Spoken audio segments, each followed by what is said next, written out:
ஆனால் அவள் ஆலயத்துக்கு வந்து கொண்டே இருக்கிறாள். ஆண்டவர் சொல்லுகிறார், 18 வருஷமாக இவள் கூனியாக இருக்கிறாள், எவ்வளவு நிமிரக்கூடாதவளாக இருக்கிறாள். இவள் எங்கே இருக்கிறாள்? ஆலயத்தில் இருக்கிறாள்.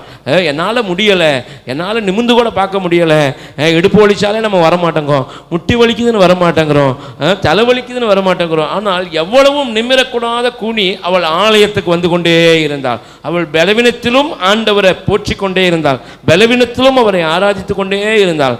ஒரு நாள் வந்தது, ஆண்டவர் பார்த்தால், எனக்காக பாடுகளை சகிக்கிற, என்னை பலவீனத்தின் மத்தியிலும் என்னை மகிமைப்படுத்துகிற இவளை நான் பார்த்துட்டேன் அப்படின்னு சொல்லி ஆண்டவர் பார்த்த மாத்திரத்தில் அவள் மகிமையை பார்த்தாள். அல்லேலூயா, ஸ்தோத்திரம். அந்த பலவீனத்தின் ஆவியை துரத்தினார். இப்போ எழுந்து நிமிர்ந்து கொண்டு நடந்து செல்கிறார். ரோட்டில் போகிறவங்களாம் நீ யாருன்னு கேட்குறாங்க, உன்னை நான் பார்த்ததில்லையேன்னு சொல்கிறாங்க. அவங்க தெரு ஜனங்க.